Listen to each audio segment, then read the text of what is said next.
Bismillahirrahmanirrahim. Assalamualaikum warahmatullahi wabarakatuh. Sahabat Charlie dimanapun berada, pertanyaan besar yang hari ini yang kita ajukan itu bukan lagi apakah Iran dan Israel itu sedang berkonflik atau tidak. Namun pertanyaan besar hari ini adalah apakah dunia itu sedang bergerak menuju eskalasi besar yang bisa mengubah peta ekonomi global. Dan secara tidak langsung itu menentukan arah politik Indonesia menuju tahun 2029. Karena seringkali kita melihat konflik Timur Tengah itu sebagai sesuatu yang jauh. Padahal dalam ekonomi global yang saling terhubung, baik konflik di Tel Aviv atau Teheran bisa berdampak pada harga bensin di Indonesia, baik di Jakarta maupun kota-kota besar yang ada di Indonesia. Kemudian bisa mempengaruhi nilai rupiah, bisa mempengaruhi inflasi, dan pada akhirnya itu bisa mempengaruhi pilihan politik rakyat. Nah, dalam episode kita kali ini kita akan membedah bagaimana fakta dan eskalasi konflik Iran dan Israel. Mengapa Selat Hormuz itu menjadi kunci dunia? Kemudian dampak ekonomi global, kemudian bagaimana Indonesia itu bisa berdampak, dan mengapa hal ini relevan ketika menuju tahun 2029. Ini bukan analisis emosional, tapi ini adalah analisis secara terstruktur. Nah, yang pertama, bagaimana kita memahami konflik Iran dan Israel terlebih dahulu. Pertama, kita harus memahami konteks. Ya. Konflik Iran dan Israel ini itu bukan sesuatu hal konflik baru. Ini adalah konflik ideologi, geopolitik, dan pengaruh regional.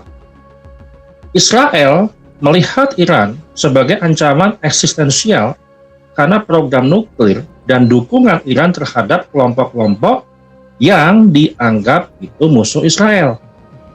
Iran melihat Israel sebagai representasi dominasi Barat di Timur Tengah. Nah, namun sekarang yang berbeda adalah eskalasinya. Kalau kita analogikan seperti ini, ada dua tetangga yang saling bermusuhan lama sejak dahulu. Selama ini mereka hanya saling sindir lewat pagar ataupun tembok pembatas. Sekarang mereka itu mulai melempar batu. Nah, yang lebih berbahaya lagi, tetangga lain itu ikut campur. Nah, itulah yang terjadi ketika Amerika Serikat, Rusia, bahkan Tiongkok itu masuk dalam kalkulasi geopolitik ini. Nah, konflik ini bukan hanya dari dua negara saja saat ini, tapi ini berpotensi sebagai proxy war. Nah, kemudian Selat Hormuz sebagai titik leher dunia. Mengapa saya katakan sebagai titik leher dunia? Kalau kita masuk ke faktor yang paling penting itu apa? Energi. Nah, sekitar 20% pasokan minyak dunia itu melewati Selat Hormuz. Kalau kita beranalogi sederhana, ibaratkan dunia itu adalah sebagai tubuh manusia. Energi itu adalah darahnya. Nah, Selat Hormuz itu adalah pembuluh darah besar yang ada di leher. Kalau pembuluh darah besar itu ditekan, tubuh itu akan merasa terguncang. Nah, kalau Iran menutup atau mengganggu Selat Hormuz, yang jelas harga minyak akan melonjak. Biaya produksi akan naik. Inflasi global pun juga ikut naik. Dan ketika harga energi naik, semua itu ikut naik. Transportasi, pangan, logistik, dan seterusnya. Dan ini bukan teori. Pasar sudah merespons dengan kenaikan harga minyak saat eskalasi itu meningkat. Nah, bagaimana dampak ke ekonomi global? Kalau kita lihat mekanismenya, ketika harga minyak naik, negara importer itu rugi. Itu jelas. Inflasi pasti akan naik. Kemudian bank sentral itu menaikkan suku bunga. Kredit itu makin mahal. Dan ekonomi atau perputaran uang di masyarakat itu pasti akan melambat. Nah, ini seperti efek domino. Kalau harga bensin naik, otomatis tukang ojek pun juga akan naikkan tarif. Tukang sayur pun juga akan ikut-ikut naikkan harga. Warung-warung juga akan menaikkan harga. Rakyat itu merasa tertekan. Nah, sekarang bayangkan kalau ini terjadi di skala global, apa yang terjadi? Investor akan panik. Pasar saham akan turun. Harga emas naik. Dan dolar pun juga akan menguat. Dan negara berkembang seperti Indonesia biasanya paling terdampak oleh penguatan dolar. Nah, ini yang akan kita bahas, bagaimana dampaknya itu ke Indonesia. Nah, sekarang pertanyaan penting, teman-teman, mengapa Indonesia harus peduli dengan hal ini? Karena Indonesia masih mengimpor energi. Itu yang menjadi masalah. Ketika harga minyak global itu naik, maka APBN pun juga tertekan. Subsidi itu akan membengkak. Rupiah akan melemah. Kemudian inflasi juga akan naik. Kalau kita beranalogi sederhana adalah ketika Anda punya anggaran sebuah rumah tangga sudah Anda susun dalam 1 bulan ke depan, dan Anda sudah hitung biayanya berapa saja dalam sebulan ke depan, tiba-tiba harga gas naik 2 kali lipat, harga BBM naik 2 kali lipat, harga bahan baku naik 2 kali lipat, harga rumah tangga naik 2 kali lipat, maka Anda harus memotong pos-pos yang lain. Nah, itulah yang bisa terjadi pada APBN. Dan ketika daya beli rakyat turun, maka stabilitas politik otomatis bisa terganggu. Nah, kali ini saya ingin mengaitkan dengan politik di 2029 dan apa kaitannya. Nah, ini bagian yang paling strategis. Sejarah menunjukkan ketika ekonomi stabil, maka pemilih cenderung akan rasional. Tapi kalau ketika ekonomi terguncang, pemilih cenderung mencari figur kuat. Kalau krisis global sering melahirkan strong leader, jika 2027 sampai 2028 dunia masih tidak stabil, maka isu keamanan dan stabilitas ekonomi bisa menjadi faktor dominan dalam Pilpres tahun 2029. Ini bukan lagi sekedar isu identitas, bukan lagi sekedar retorika, tapi stabilitas. Dan kandidat yang mampu membangun narasi stabilitas global dengan domestik itu akan lebih unggul. Nah, bagaimana skenario dalam 12 sampai 24 bulan atau 1 sampai 2 tahun dengan kondisi sekarang? Kita akan buat 3 skenario. Skenario pertama adalah konflik itu terkendali, maka harga minyak stabil kembali dan dampaknya pun akan terbatas. Kemudian skenario kedua, kalau konflik itu regional, harga energi tinggi itu berkepanjangan, maka tekanan inflasi. Dan skenario ketiga, eskalasinya meluas, gangguan pasokan besar, resesi global. Nah, setiap skenario itu punya implikasi politik yang berbeda. Dan inilah yang harus mulai kita baca dari sekarang. Kita tidak hanya membaca konflik rudal yang dikirim dari Iran ke Israel, atau dari Iran menghancurkan kota Tel Aviv, dan seterusnya. Bukan hanya itu, tapi dampak yang harus kita baca dan kita analisis dari sekarang. Nah, kalau misalkan kita bicara data yang bisa kita ambil dari publik, ketika kita melihat kondisi global ya, dari perang antara Iran dan Israel, agar kita memahami ya, analisis ini tidak berhenti kepada sebuah opini saja. Kalau kita lihat bagaimana lembaga internasional membaca situasi seperti ini dan secara terstruktur. Nah, data energi global gitu ya, yang bisa kita lihat hari ini, sekitar 20 juta barel per hari itu minyak dunia melewati Selat Hormuz. Ya, itu 20 juta barel. Bayangkan, itu melewati Selat Hormuz. Dan inilah yang akan mengganggu pasokan dunia. Jika terjadi 10% saja dari jalur ini, maka pasar global itu bisa kehilangan 2 juta barel per hari. Dalam sejarah modern, gangguan 1-2 juta barel saja itu sudah cukup untuk mendorong lonjakan harga yang signifikan. Nah, pasar minyak itu tidak seperti pasar cabai, pasar yang ada di tradisional. Kekurangan sedikit saja, harga bisa melonjak drastis. Kemudian, proyeksi harga minyak, IMF dan World Bank dalam beberapa laporan sebelumnya menyatakan bahwasannya kenaikan harga minyak 10% itu dapat mendorong inflasi global sekitar 0,2 sampai 0,4% dalam 1 tahun. Nah, negara berkembang ini lebih rentan karena struktur subsidi dan ketergantungan impor. World Bank dalam laporan Commodity Market Outlook juga mencatat konflik geopolitik di Timur Tengah historisnya meningkatkan volatilitas harga energi 30-50% dalam jangka pendek. Nah, ini yang menjadi titik rawan, teman-teman. Artinya apa? Kalau harga minyak naik dari misalkan 80 US dollar ke 100 US dollar per barel, itu bukan sekedar kenaikan angka. Itu adalah tekanan fiskal bagi negara seperti Indonesia. Kemudian ketiga, resiko inflasi dan suku bunga, ECB dan FED. Bank Sentral Eropa atau ECB dan Federal Reserve AS secara historis merespons lonjakan energi dengan pengetatan moneter.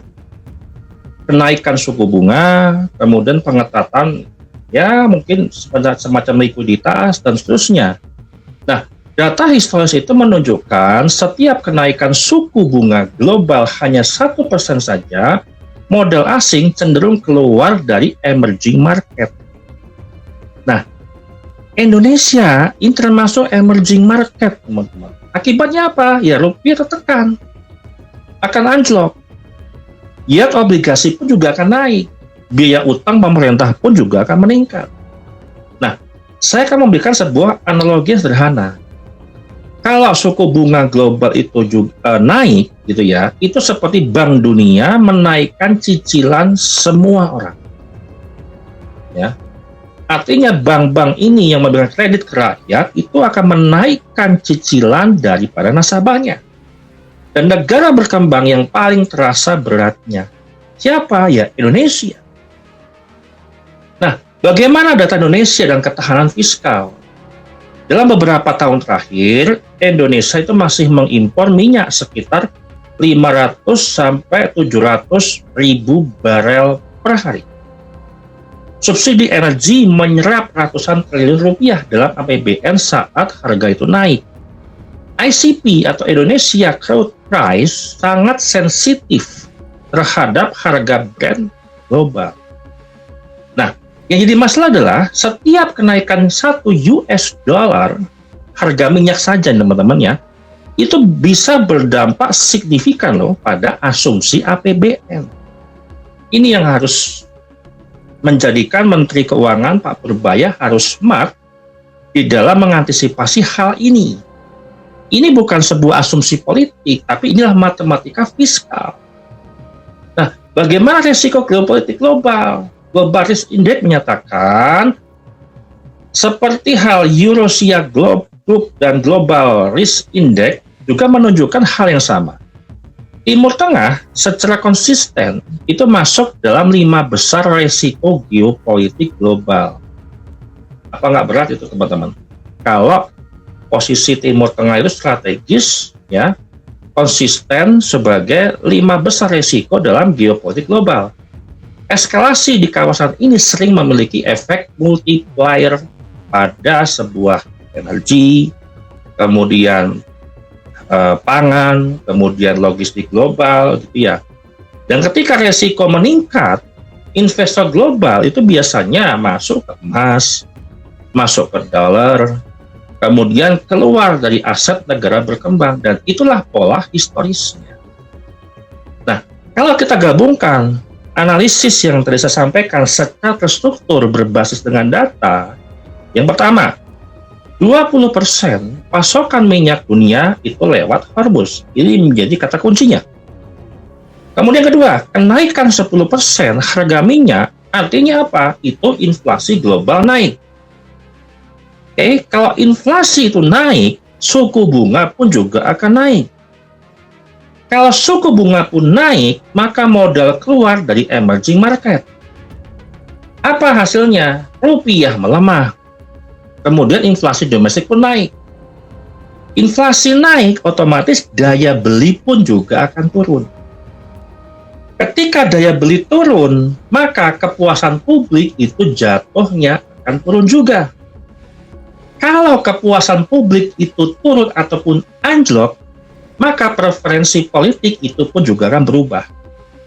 Nah, inilah rantai sebab akibat yang jarang dijelaskan dari sudut pandang manapun oleh media secara utuh.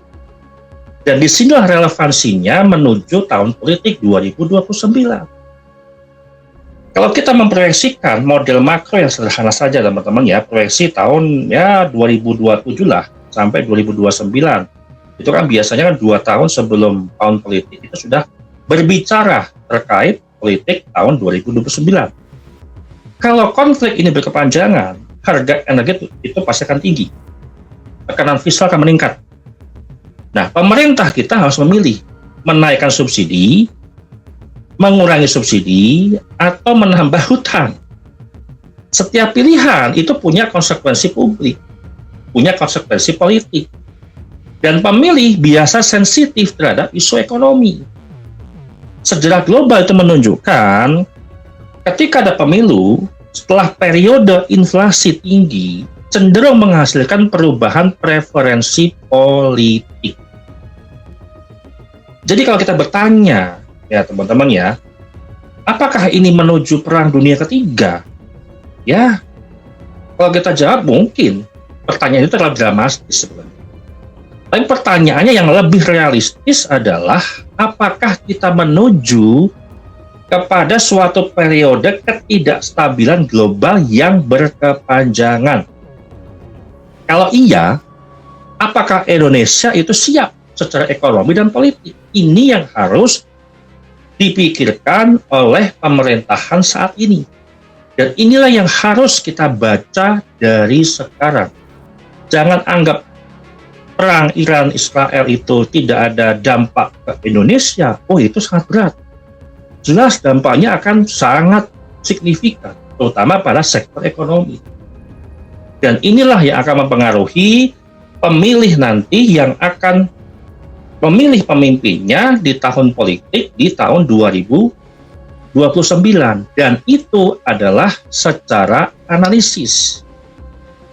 Nah, saya ingin memahamkan kepada teman-teman semuanya, kalau kita memahami konteks apakah ini gejala atau apakah ini adalah sebuah tanda-tanda menuju perang dunia ketiga, ya ini sebenarnya bukan sekedar sensasi saja gitu ya, tapi itu refleksi dari ketidakpastian global. Namun yang paling penting itu adalah bagaimana Indonesia itu bisa mempersiapkan diri. Karena dalam dunia multipolar hari ini teman-teman, kita tidak bisa lagi netral tanpa strategi. Jadi diam, netral, ya kalau tanpa strategi ya nanti kita akan berdampak yang sangat luar biasa kalau kita tidak bisa mempersiapkan. Kita nggak bisa membaca situasi hari ini yang akan terjadi mungkin 1, 2, 3 tahun yang akan datang. Kita harus membaca arah angin global teman-teman. Karena angin dari Timur Tengah bisa menjadi badai ekonomi. Dan badai ekonomi bisa menjadi badai politik. Menuju 2029, kita harus melihat dunia dengan lensa geopolitik, bukan hanya lensa domestik. Dan itulah analisis yang akan saya sampaikan pada malam hari ini. Semoga berkesan, berkenan, dan itu menjadi sebuah pemahaman tersendiri terhadap dampak yang lebih meluas jika perang Iran dan Israel itu bisa merembet ke depan. Dan ini bukan untuk menakut-nakuti, ya, tapi ini adalah analisis berbasis struktural yang bisa kita lihat pemetaan berdasarkan data-data yang demikian yang bisa saya sampaikan. Saya kata ucapkan wassalamualaikum warahmatullahi wabarakatuh.